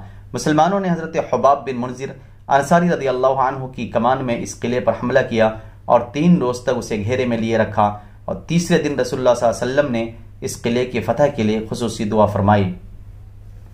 ابن اسحاق کا بیان ہے کہ قبیلہ اسلم کی شاخ بنو سہم کے لوگ رسول اللہ صلی اللہ علیہ وسلم کی خدمت میں حاضر ہوئے اور عرض کیا: ہم لوگ چور ہو چکے ہیں اور ہمارے پاس کچھ نہیں ہے۔ آپ نے فرمایا: یا اللہ تجھے ان کا حال معلوم ہے، یا اللہ تجھے ان کا حال معلوم ہے، تو جانتا ہے کہ ان کے اندر قوت نہیں اور میرے پاس بھی کچھ نہیں کہ میں انہیں دوں، لہٰذا انہیں یہود کے ایسے قلعے کی فتح سے سرفراز فرما جو سب سے زیادہ کارآمد ہو اور جہاں سب سے زیادہ خوراک اور چربی دستیاب ہو۔ اس کے بعد لوگوں نے حملہ کیا اور اللہ عز و جل نے قلعہ صعب بن معاذ کی فتح عطا فرمائی۔ خیبر میں کوئی ایسا قلعہ نہ تھا جہاں اس قلعے سے زیادہ خوراک اور چربی رہی ہو۔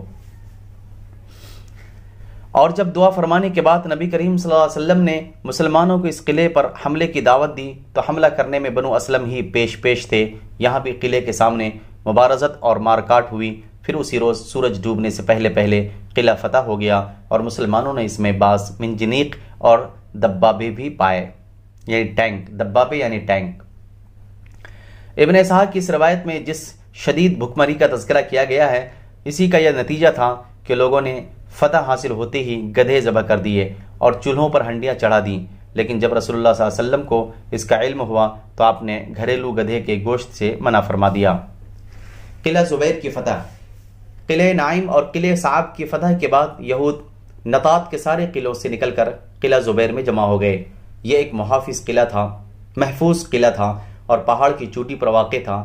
راستہ اتنا پرپیچ اور مشکل تھا کہ یہاں نہ سواروں کی رسائی ہو سکتی تھی نہ پیادوں کی، اور پہاڑ کی چوٹی پر واقع تھا، اس لیے رسول اللہ صلی اللہ علیہ وسلم نے اس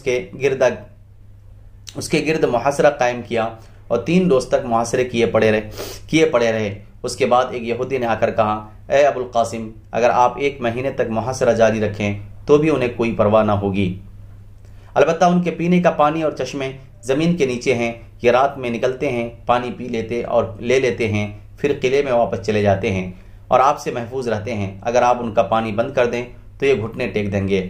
اس اطلاع پر آپ نے ان کا پانی بند کر دیا۔ اس کے بعد یہود نے باہر آ کر زبردست جنگ کی، جس میں کئی مسلمان مارے گئے اور تقریباً 10 یہودی بھی کام آئے، لیکن قلعہ فتح ہو گیا۔ قلعہ اوبے کی فتح۔ قلعہ زبیر سے شکست کھانے کے بعد یہود حصن اوبے میں قلعہ بند ہو گئے۔ مسلمانوں نے اس کا بھی محاصرہ کر لیا۔ اب کی بار 2 شہزور جاں باز یہودی یکے بعد دیگرے دعوت مبارزت دیتے ہوئے میدان میں اترے۔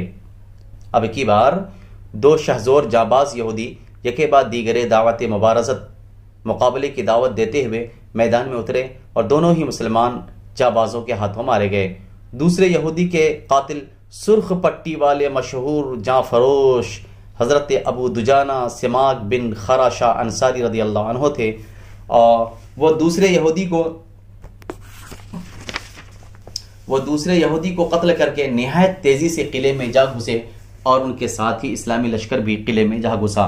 قلعے کے اندر کچھ دیر تک تو زوردار جنگ ہوئی، لیکن اس کے بعد یہودیوں نے قلعے سے کھسکنا شروع کر دیا اور بالآخر سب کے سب بھاگ کر قلعے نزار میں پہنچ گئے، جو خیبر کے نصف اول یعنی پہلے منطقے کا آخری قلعہ تھا۔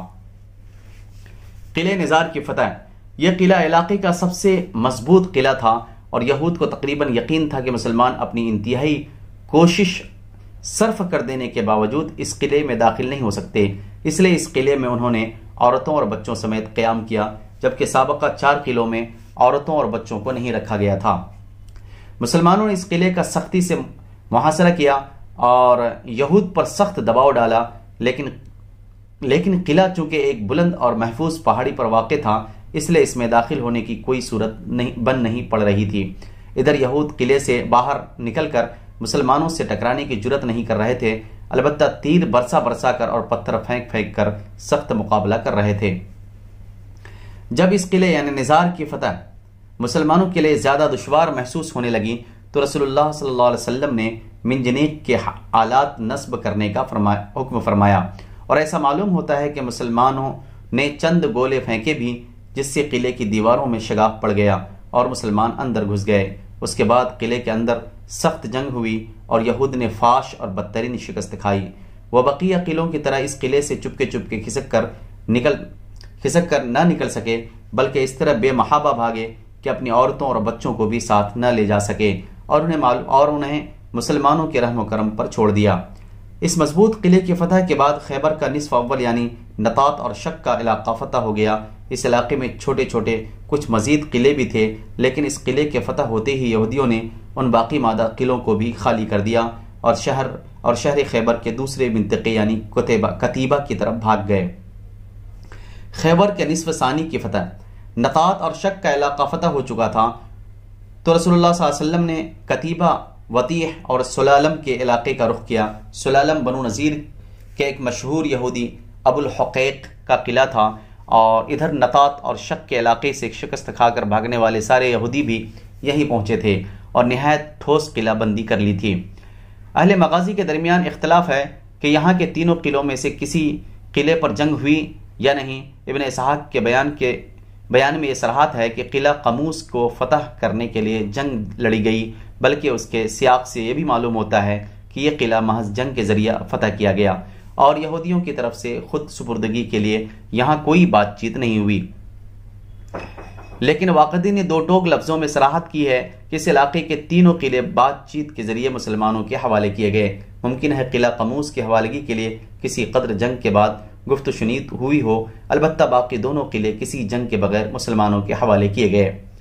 جب رسول اللہ صلی اللہ علیہ وسلم اس علاقے یعنی کتیبہ میں تشریف لائے تو وہاں کے باشندوں کا سختی سے محاصرہ کیا۔ یہ محاصرہ 14 روز جاری رہا۔ یہود اپنے قلعوں سے نکل ہی نہیں رہے تھے، یہاں تک کہ رسول اللہ صلی اللہ علیہ وسلم نے قصد فرمایا کہ منجنیق نصب فرمائیں۔ جب یہود کو تباہی کا یقین ہو گیا تو انہوں نے رسول اللہ صلی اللہ علیہ وسلم سے صلح کے لیے سلسلہ جنبانی کی۔ صلح کی بات چیت۔ پہلے ابن ابی الحقیق نے رسول اللہ صلی اللہ علیہ وسلم کے پاس پیغام بھیجا کہ کیا میں آپ کے پاس آ کر بات چیت کر سکتا ہوں؟ آپ نے فرمایا ہاں، اور جب یہ جواب ملا تو اس نے آپ کے پاس حاضر ہو کر اس شرط پر صلح کر لی کہ قلعے میں جو فوج ہے اس کی جان بخشی کر دی جائے گی اور ان کے بال بچے انہی کے پاس رہیں گے، یعنی انہیں لونڈی اور غلام نہیں بنایا جائے گا، بلکہ وہ اپنے بال بچوں کو لے کر خیبر کی سرزمین سے نکل جائیں گے اور اپنے اموال، باغات، زمینیں، سونے، چاندی، گھوڑے، زرہیں رسول اللہ صلی اللہ علیہ وسلم کے حوالے کر دیں گے، صرف وہ کپڑا لے جائیں گے جو انسان کی پشت پر ہوگا۔ رسول اللہ صلی اللہ علیہ وسلم نے فرمایا، اور اگر تم لوگوں نے مجھ سے کچھ چھپایا تو پھر اللہ اور اس کے رسول بری الذمہ ہوں گے۔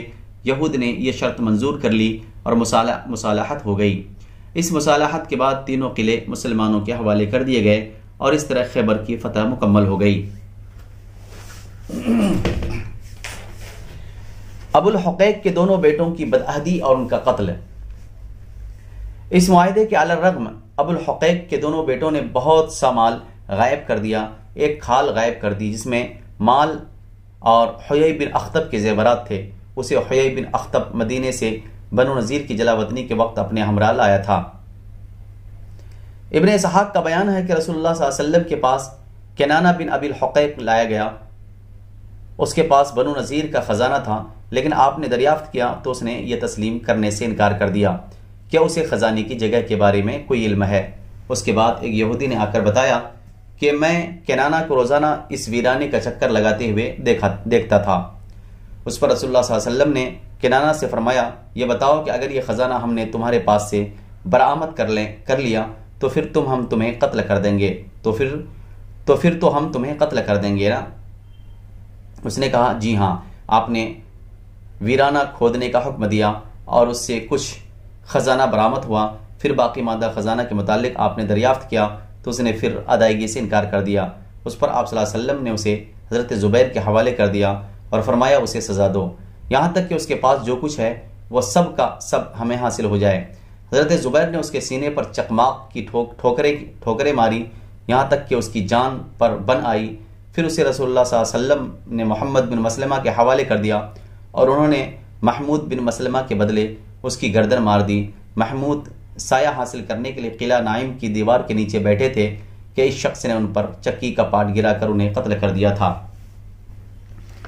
ابن قیم کا بیان ہے کہ رسول اللہ صلی اللہ علیہ وسلم نے ابو الحقیق کے دونوں بیٹوں کو قتل کرا دیا تھا اور ان دونوں کے خلاف مال چھپانے کی گواہی کنانہ کے چچیرے بھائی نے دی تھی۔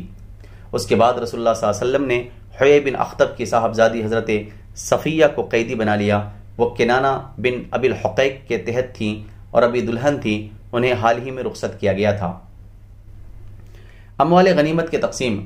رسول اللہ صلی اللہ علیہ وسلم نے یہود کو خیبر سے جلا وطن کرنے کا ارادہ فرمایا تھا اور معاہدے میں یہی طے بھی ہوا تھا، مگر یہود نے کہا اے محمد ہمیں اسی سرزمین میں رہنے دیجئے، ہم اس کی دیکھ ریکھ کریں گے کیونکہ ہمیں آپ لوگوں سے زیادہ اس کی معلومات ہیں۔ ادھر رسول اللہ صلی اللہ علیہ وسلم اور صحابہ کرام کے پاس اتنے غلام نہ تھے جو اس زمین کی دیکھ ریکھ اور جوتنے بونے کا کام کر سکتے، اور نہ خود صحابہ کرام کو اتنی فرصت تھی کہ یہ کام سر انجام دے سکتے۔ اس لیے آپ نے خیبر کی زمین اس شرط پر یہود کے حوالے کر دی کہ ساری کھیتی اور تمام پھلوں کی پیداوار کا آدھا یہود کو دیا جائے گا، اور جب تک رسول اللہ صلی اللہ علیہ وسلم کی مرضی ہوگی اس پر برقرار رکھیں گے اور جب چاہیں گے جلا وطن کر دیں گے۔ اس کے بعد حضرت عبداللہ بن رواحہ رضی اللہ عنہ خیبر کی پیداوار کا تخمینہ لگایا کرتے تھے۔ معزز سامعین کرام، خیبر کی تقسیم اس طرح کی گئی کہ اسے 36 حصوں میں بانٹ دیا گیا، ہر حصہ 100 حصوں کا جامع تھا۔ اس طرح کل 3600 یعنی حصے ہوئے، اس میں سے نصف یعنی 1800 حصے رسول اللہ صلی اللہ علیہ وسلم اور مسلمانوں کے تھے۔ عام مسلمانوں کی طرح رسول اللہ صلی اللہ علیہ وسلم کا بھی صرف ایک ہی حصہ تھا، باقی یعنی 1800 حصوں پر مشتمل دوسرا نصف رسول اللہ صلی اللہ علیہ وسلم نے مسلمانوں کی اجتماعی ضروریات و حوادث کے لیے الگ کر لیا تھا۔ 1800 حصوں پر خیبر کی تقسیم اس لیے کی گئی کہ یہ اللہ تبارک و تعالیٰ کی طرف سے اہل حدیبیہ کے لیے ایک عطیہ تھا، جو موجود تھے ان کے لیے بھی اور جو موجود نہ تھے ان کے لیے بھی، اور اہل حدیبیہ کی تعداد 1400 تھی جو خیبر آتے ہوئے اپنے ساتھ 200 گھوڑے لائے تھے، چونکہ سوار کے علاوہ خود گھوڑے کو بھی حصہ ملتا ہے، اور گھوڑے کا حصہ ڈبل یعنی 2 فوجیوں کے برابر ہوتا ہے۔ اس لیے خیبر کو 1800 حصوں پر تقسیم کیا گیا، تو 200 شہ سواروں کو 3 حصے کے حساب سے 600 ملے، اور 1200 پیدل فوج کو 1 حصے کے حساب سے 1200 حصے ملے۔ خیبر کے اموال غنیمت کی کثرت کا اندازہ صحیح بخاری میں مروی ابن عمر رضی اللہ عنہما کی اس روایت سے ہوتا ہے کہ انہوں نے فرمایا ہم لوگ آسودہ نہ ہوئے یہاں تک کہ ہم نے خیبر فتح کیا۔ اسی طرح حضرت عائشہ رضی اللہ عنہا کی اس روایت سے ہوتا ہے کہ انہوں نے فرمایا جب خیبر فتح ہوا تو ہم نے کہا اب ہمیں پیٹ بھر کر کھجور ملے گی۔ نیز جب رسول اللہ صلی اللہ علیہ وسلم مدینہ واپس تشریف لائے تو مہاجرین نے انصار کو کھجوروں کے وہ درخت واپس کر دیے جو انصار نے امداد کے طور پر انہیں دے رکھے تھے، کیونکہ اب ان کے لیے خیبر میں مال اور کھجور کے درخت ہو چکے تھے۔ حضرت جعفر بن ابی طالب اور اشعری صحابہ کی آمد۔ اسی غزوے میں حضرت جعفر بن ابی طالب رضی اللہ عنہ خدمت نبوی میں حاضر ہوئے، ان کے ساتھ اشعری مسلمان یعنی حضرت ابو موسیٰ اشعری اور ان کے رفقا بھی تھے۔ حضرت ابو موسیٰ اشعری رضی اللہ عنہ کا بیان ہے کہ یمن میں ہمیں رسول اللہ صلی اللہ علیہ وسلم کے ظہور کا علم ہوا تو ہم لوگ یعنی میں اور میرے 2 بھائی اپنی قوم کے پاس اپنے قوم کے 50 آدمیوں سمیت اپنے وطن سے ہجرت کر کے ایک کشتی پر سوار آپ کی خدمت میں روانہ ہوئے، لیکن ہماری کشتی نے ہمیں نجاشی کے ملک حبشہ میں پھینک دیا۔ وہاں حضرت جعفر اور ان کے رفقا سے ملاقات ہوئی، انہوں نے بتایا کہ رسول اللہ صلی اللہ علیہ وسلم نے ہمیں بھیجا ہے اور یہیں ٹھہرے رہنے کا حکم دیا ہے، آپ لوگ بھی ہمارے ساتھ ٹھہر جائیے۔ چنانچہ ہم لوگ بھی ان کے ساتھ ٹھہر گئے اور خدمت نبوی میں اس وقت پہنچ سکے جب آپ خیبر فتح کر چکے تھے۔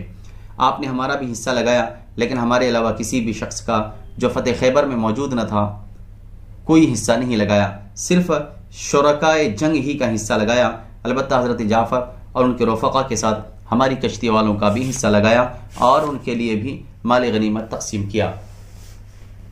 اور جب حضرت جعفر نبی کریم صلی اللہ علیہ وسلم کی خدمت میں پہنچے تو آپ نے ان کا استقبال کیا اور انہیں چوم کر فرمایا واللہ میں نہیں جانتا کہ مجھے کس بات کی خوشی زیادہ ہے، خیبر کے فتح کی یا جعفر کی آمد کی۔ یاد رہے کہ ان لوگوں کے بلانے کے لیے رسول اللہ صلی اللہ علیہ وسلم نے حضرت عمرو بن امیہ زمری کو نجاشی کے پاس بھیجا تھا اور اسے کہلوایا تھا کہ وہ ان لوگوں کو آپ کے پاس روانہ کر دیں۔ چنانچہ نجاشی نے 2 کشتیوں پر سوار کر کے انہیں روانہ کر دیا۔ یہ کل 16 آدمی تھے اور ان کے ساتھ ان کے باقی مادہ بچے اور عورتیں بھی تھیں، بقیہ لوگ اس سے پہلے مدینہ آ چکے تھے۔ حضرت صفیہ سے شادی۔ ہم اس سے پہلے بتا چکے ہیں کہ جب حضرت صفیہ کا شوہر کنانہ بن ابی الحقیق اپنی بدعہدی کے سبب قتل کر دیا گیا تو حضرت صفیہ قیدی عورتوں میں شامل کر لی گئیں۔ اس کے بعد جب یہ قیدی عورتیں جمع کی گئیں تو حضرت دحیہ بن خلیفہ کلبی رضی اللہ عنہ نے نبی کریم صلی اللہ علیہ وسلم کی خدمت میں آ کر عرض کیا، اے اللہ کے نبی مجھے قیدی عورتوں میں سے ایک لونڈی دے دیجئے۔ آپ نے فرمایا جاؤ اور ایک لونڈی لے لو۔ انہوں نے جا کر حضرت صفیہ بنت حیی کو منتخب کر لیا۔ اس پر ایک آدمی نے آپ کے پاس آ کر عرض کیا، اے اللہ کے نبی آپ نے بنی قریظہ اور بنی نذیر کی سیدہ صفیہ کو دحیہ کے حوالے کر دیا، حالانکہ وہ صرف آپ کے شایان شان ہے۔ آپ نے فرمایا دحیہ کو صفیہ سمیت بلاؤ۔ حضرت دحیہ ان کے ساتھ لیے ہوئے حاضر ہوئے۔ حضرت دحیہ ان کو ساتھ لیے ہوئے حاضر ہوئے۔ آپ نے انہیں دیکھ کر حضرت دحیہ سے فرمایا کہ قیدیوں میں سے کوئی دوسری لونڈی لے لو۔ پھر آپ نے حضرت صفیہ پر اسلام پیش کیا، انہوں نے اسلام قبول کر لیا۔ اس کے بعد آپ نے انہیں آزاد کر کے ان سے شادی کر لی اور ان کی آزادی ہی کو ان کا مہر قرار دیا۔ مدینہ واپسی میں سد صحبہ پہنچ کر وہ حلال ہو گئیں۔ اس کے بعد حضرت ام سلیم رضی اللہ عنہا نے انہیں آپ کے لیے آراستہ کیا اور رات میں آپ کے پاس رخصت کر دیا۔ آپ نے دلہے کی حیثیت سے ان کی ہمراہ صبح کی اور کھجور، گھی اور ستو سان کر ولیمہ کھلایا اور راستے میں 3 روز شبہائے عروسی کے طور پر ان کے پاس قیام فرمایا۔ اس موقع پر آپ صلی اللہ علیہ وسلم نے ان کے چہرے پر ہرا نشان دیکھا، دریافت فرمایا یہ کیا ہے؟ کہنے لگیں یا رسول اللہ آپ کے خیبر آنے سے پہلے میں نے خواب دیکھا تھا کہ چاند اپنی جگہ سے ٹوٹ کر میری آغوش میں آ گرا ہے۔ بخدا مجھے آپ کے معاملے کا کوئی تصور بھی نہ تھا، لیکن میں نے یہ خواب اپنے شوہر سے بیان کیا تو اس نے میرے چہرے پر تھپڑ رسید کرتے ہوئے کہا، یہ بادشاہ جو مدینے میں ہے تم اس کی آرزو کر رہی ہو۔ زہر آلود بکری کا واقعہ۔ خیبر کی فتح کے بعد جب رسول اللہ صلی اللہ علیہ وسلم مطمئن اور یکسو ہو چکے تو سلام بن مشکم کی بیوی زینب بنت حارث نے آپ کے پاس بھنی ہوئی بکری کا ہدیہ بھیجا۔ اس نے پوچھ رکھا تھا کہ رسول اللہ صلی اللہ علیہ وسلم کون سا عضو زیادہ پسند کرتے ہیں، اور اسے بتایا گیا تھا کہ دستہ، اس لیے اس نے دستے میں خوب زہر ملا دیا تھا، اور اس کے بعد بقیہ حصہ میں بھی زہر اور اس کے بعد بقیہ حصہ بھی زہر آلود کر دیا تھا۔ پھر اسے لے کر وہ رسول اللہ صلی اللہ علیہ وسلم کے پاس آئی اور آپ کے سامنے رکھا تو آپ نے دستہ اٹھا کر اس کا ایک ٹکڑا چبایا، لیکن نگلنے کے بجائے تھوک دیا۔ پھر فرمایا کہ یہ ہڈی مجھے بتلا رہی ہے کہ اس میں زہر ملایا گیا ہے۔ اس کے بعد آپ نے زینب کو بلایا تو اس نے اقرار کر لیا۔ آپ نے پوچھا کہ تم نے ایسا کیوں کیا؟ اس نے کہا، میں نے سوچا کہ اگر یہ بادشاہ ہے تو ہمیں اس سے راحت مل جائے گی، اور اگر نبی ہے تو اسے خبر دے دی جائے گی۔ اس پر آپ نے اسے معاف کر دیا۔ اس موقع پر آپ کے ساتھ حضرت بشر بن برا بن معرور رضی اللہ عنہ بھی تھے۔ انہوں نے ایک لقمہ نگل لیا تھا جس کی وجہ سے ان کی موت واقع ہو گئی۔ روایات میں اختلاف ہے، آپ نے اس عورت کو معاف کر دیا تھا یا قتل کر دیا تھا۔ تطبیق اس طرح دی گئی ہے کہ پہلے تو آپ نے معاف کر دیا تھا، لیکن جب حضرت بشر رضی اللہ عنہ کی موت واقع ہو گئی تو پھر قصاص کے طور پر قتل کر دیا۔ جنگ خیبر میں فریقین کے مقتولین۔ خیبر کے مختلف معرکوں میں کل مسلمان جو شہید ہوئے ان کی تعداد 16 ہے، 4 قریش سے، 1 قبیلہ اشجع سے، 1 قبیلہ اسلم سے، 1 اہل خیبر سے اور بقیہ انصار سے۔ ایک قول یہ بھی ہے کہ ان معرکوں میں کل 18 مسلمان شہید ہوئے۔ علامہ منصور پوری رحمۃ اللہ علیہ نے 19 لکھا ہے۔ پھر وہ لکھتے ہیں کہ اہل سیر نے شہدائے خیبر کی تعداد 15 لکھی ہے، مجھے تلاش کرتے ہوئے 23 نام ملے۔ زنیف بن وائلہ کا نام صرف واقدی نے اور زنیف بن حبیب کا نام صرف طبری نے لیا ہے۔ بشر بن برا بن معرور کا انتقال خاتمہ جنگ کے بعد زہر آلود گوشت کھانے سے ہوا جو نبی کریم صلی اللہ علیہ وسلم کے لیے زینب یہودیہ نے بھیجا تھا۔ بشر بن عبد المنذر کے بارے میں 2 روایات ہیں کہ بدر میں شہید ہوئے اور نمبر 2 جنگ خیبر میں شہید ہوئے۔ میرے نزدیک روایت اول قوی ہے۔ دوسرے فریق یعنی یہود کے مقتولین کی تعداد 93 ہے۔ فدق۔ رسول اللہ صلی اللہ علیہ وسلم نے خیبر پہنچ کر محیصہ بن مسعود رضی اللہ عنہ کو اسلام کی دعوت دینے کے لیے فدق کے یہود کے پاس بھیج دیا تھا، لیکن اہل فدق نے اسلام قبول کرنے میں دیر کی، مگر جب اللہ نے خیبر فتح فرما دیا تو ان کے دلوں میں رعب پڑ گیا اور انہوں نے رسول اللہ صلی اللہ علیہ وسلم کے پاس آدمی بھیج کر اہل خیبر کے معاملے کے مطابق فدق کی نصف پیداوار دینے کی شرائط پر مصالحت کی پیشکش کی۔ آپ نے پیشکش قبول کر لی اور اس طرح فدق کی سرزمین خالص رسول اللہ صلی اللہ علیہ وسلم کے لیے ہوئی، کیونکہ مسلمانوں نے اس پر گھوڑے اور اونٹ نہیں دوڑائے تھے، یعنی اسے بزور شمشیر فتح نہیں کیا تھا۔ وادی القرا۔ رسول اللہ صلی اللہ علیہ وسلم خیبر سے فارغ ہوئے تو وادی القرا تشریف لے گئے۔ وہاں بھی یہود کی ایک جماعت تھی اور ان کے ساتھ عرب کی ایک جماعت بھی شامل ہو گئی تھی۔ جب مسلمان وہاں اترے تو یہود نے تیروں سے استقبال کیا۔ وہ پہلے سے سب بندی کیے ہوئے تھے۔ رسول اللہ صلی اللہ علیہ وسلم کا ایک غلام مارا گیا۔ لوگوں نے کہا اس کے لیے جنت مبارک ہو۔ نبی کریم صلی اللہ علیہ وسلم نے فرمایا، ہرگز نہیں، اس ذات کی قسم جس کے ہاتھ میں میری جان ہے، اس نے جنگ خیبر میں مال غنیمت کی تقسیم سے پہلے اس میں سے جو چادر چرائی تھی وہ آگ بن کر اس پر بھڑک رہی ہے۔ لوگوں نے نبی کریم صلی اللہ علیہ وسلم کا یہ ارشاد سنا تو ایک آدمی ایک تسمہ یا 2 تسمہ لے کر آپ کی خدمت میں حاضر ہوا۔ نبی کریم صلی اللہ علیہ وسلم نے فرمایا، یہ 1 تسمہ یا 2 تسمہ آگ کا ہے۔ اس کے بعد نبی کریم صلی اللہ علیہ وسلم نے جنگ کے لیے صحابہ کرام کی ترتیب اور سب بندی کی۔ پورے لشکر کا عالم حضرت سعد بن عبادہ کے حوالے کیا۔ ایک پرچم حباب بن منذر کو دیا اور تیسرا پرچم عبادہ بن بشر کو دیا۔ اس کے بعد آپ نے یہود کو اسلام کی دعوت دی، انہوں نے قبول نہ کیا اور ان کا ایک آدمی میدان جنگ میں اترا۔ ادھر سے حضرت زبیر بن العوام رضی اللہ عنہ نمودار ہوئے اور اس کا کام تمام کر دیا۔ پھر دوسرا آدمی نکلا، حضرت زبیر نے اسے بھی قتل کر دیا۔ اس کے بعد ایک اور آدمی میدان میں آیا، اس کے مقابلے کے لیے حضرت علی رضی اللہ عنہ نکلے اور اسے قتل کر دیا۔ اس طرح رفتہ رفتہ ان کے 11 آدمی مارے گئے۔ جب ایک آدمی مارا جاتا تو نبی کریم صلی اللہ علیہ وسلم باقی یہودیوں کو اسلام کی دعوت دیتے۔ اس دن جب نماز کا وقت ہوتا تو آپ صحابہ کرام کو نماز پڑھاتے اور پھر پلٹ کر یہود کے بالمقابل چلے جاتے اور انہیں اسلام اور اللہ اور اس کے رسول کی دعوت دیتے۔ اس طرح لڑتے لڑتے شام ہو گئی۔ دوسرے دن صبح آپ پھر تشریف لے گئے، لیکن ابھی سورج نیزہ برابر بھی بلند نہ ہوا ہوگا کہ ان کے ہاتھ میں جو کچھ تھا اسے آپ کے حوالے کر دیا، یعنی آپ نے بزور قوت فتح حاصل کی اور اللہ نے ان کے اموال آپ کو غنیمت میں دیے۔ صحابہ کرام کو بہت سارا ساز و سامان ہاتھ آیا۔ رسول اللہ صلی اللہ علیہ وسلم نے وادی القریٰ میں 4 روز قیام فرمایا اور جو مال غنیمت ہاتھ آیا تھا اسے صحابہ کرام پر تقسیم فرما دیا، البتہ زمین اور کھجور کے باغات کو یہود کے ہاتھ میں رہنے دیا اور اس کے متعلق ان سے بھی اہل خیبر جیسا معاملہ طے کر لیا۔ تیمہ کے یہودیوں کو جب خیبر، فدق اور وادی القریٰ کے باشندوں کے سپر انداز ہونے کی اطلاع ملی تو انہوں نے مسلمانوں کے خلاف کسی قسم کی محض آرائی کا مظاہرہ کرنے کے بجائے از خود آدمی بھیج کر صلح کی پیشکش کی۔